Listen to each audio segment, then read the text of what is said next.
മനസ്സ് എന്ന് പറഞ്ഞാൽ നമ്മൾ ഇതുവരെ കണ്ടിട്ടുണ്ട്. നിങ്ങൾ ആരെങ്കിലും നിങ്ങളുടെ സ്കാനിങ് റിപ്പോർട്ടിലോ ഹ്യൂമൻ അനാട്ടോമിയിലോ നിങ്ങൾ കണ്ടിട്ടുണ്ടോ? മൈൻഡ് എവിടെയാണ് ഇരിക്കുന്നത് നിങ്ങൾക്ക് പിടിപ്പിടുത്തോ? നിങ്ങൾക്ക് അറിയോ? ഈ മൈൻഡിന്റെ ട്രീറ്റ്മെന്റിനും അതിനുവേണ്ട എന്തുമാത്രം മെഡിസിൻസ് ഉണ്ട്, എന്തുമാത്രം ഹോസ്പിറ്റൽസ് ഉണ്ട്, എന്തുമാത്രം ഡോക്ടേഴ്സ് ഉണ്ട്. പക്ഷേ മൈൻഡ് എവിടെയാണ് ഇരിക്കുന്നത് ആൾക്കാർ? മൈൻഡിനെ കാണാൻ പറ്റില്ല എന്ന് വെച്ചിട്ട് നമുക്ക് മൈൻഡ് ഇല്ല എന്ന് പറയാൻ പറ്റും. ഇന്ന് രാവിലെ എന്താ കഴിച്ചത്? ഉച്ചയ്ക്ക് എന്താ കഴിച്ചത്? വൈകിട്ട് എന്താ കഴിച്ചത്? ഒരാഴ്ചയായിട്ട് അല്ലെങ്കിൽ ഒരു മാസമായിട്ട് എന്താ കഴിക്കുന്നത്? റെഗുലറായിട്ട് കഴിക്കുന്ന കാര്യങ്ങളാണ് ചോദിക്കുന്നത്. പലപ്പോഴും 1-2 ദിവസം കഴിക്കുന്നതായിരുന്നു. നിങ്ങൾ വിചാരിക്കും ഞാനൊരു മന്തി കഴിച്ചു, ബിരിയാണി കഴിച്ചു, അത് പ്രശ്നമുണ്ട്, മൈൻഡിനെ ഇൻഫ്ലുവൻസ് ചെയ്യും.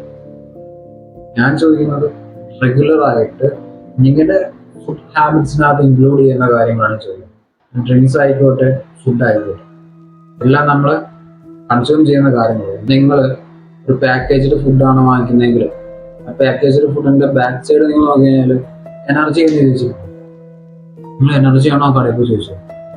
അപ്പൊ നിങ്ങളവിടെ ചെന്നിട്ട് ഒരു 50 രൂപയ്ക്ക് എനർജി തരാനുണ്ടല്ലോ പറഞ്ഞത്. അപ്പൊ നമ്മൾ എന്തിനാണ് കഴിക്കുന്നത്? For energy. നമുക്ക് വേണ്ടത് എന്താണ്? എനർജി. നമ്മൾ അറിയാതെയും നമ്മുടെ ശരീരത്തിന് അറിയാം എന്താണ് എനർജി വേണം. ഒരു കാര്യം നമുക്ക് ചെയ്യണമെങ്കിൽ എനർജി വേണം. ബട്ട് ഇതിലൊരു കാര്യമുണ്ട്, ഈ എനർജി നമ്മൾ ഏത് ടൈപ്പ് ഓഫ് ഫുഡിൽ നിന്നാണ് എനർജി റിസീവ് ചെയ്യുന്നത്, അത് എനർജി ഏത് ഫോമിലാണ്, എനർജി എങ്ങനെയുള്ള എനർജിയാണ് നമുക്ക് കിട്ടുന്നത്, നമുക്ക് ഏത് രീതിയിലുള്ള എനർജി വേണോ നമ്മളാണ് ചൂസ് ചെയ്യുന്നത്. കാര്യം നമ്മൾ കഴിക്കുന്ന ഫുഡും മൈൻഡും തമ്മിൽ കണക്ഷനുണ്ട്. ഫ്ലവർ എടുത്ത് മണപ്പിച്ചു കഴിഞ്ഞാൽ സ്മെല്ല് നല്ലൊരു സ്മെല്ലാണ്. നമുക്ക് ആ ഒരു ഇമോഷൻ, ആ ഒരു ഫീലിംഗ് എവിടെ നിന്നാണ് വരുന്നത്? From the gut. എന്തെങ്കിലും ഒരു ബുദ്ധിമുട്ട്, ഒരു മോശമായ ഫുഡ് കഴിച്ചാൽ നമുക്ക് പണിയെടുക്കുന്നതാണ് ദി ഗട്ട്. നമുക്ക് നല്ലൊരു ഫുഡ് കഴിച്ചാൽ നമുക്ക് എനർജി എവിടെ നിന്നാണ് വരുന്നത്? From the gut. നമുക്ക് പേടി തോന്നിക്കഴിഞ്ഞാൽ ആ ഒരു ഫീലിംഗ് എവിടെ നിന്നാണ് വരുന്നത്? From the gut. നമുക്ക് ടെൻഷൻ വന്നു കഴിഞ്ഞാൽ, ഓവറായിട്ട് ടെൻഷൻ ആയി കഴിഞ്ഞാൽ നമുക്ക് എവിടെയാണ് പെയിൻ എടുക്കുന്നത്? From the gut. ഗട്ടിൽ നിന്നാണ് അത് വരുന്നത്.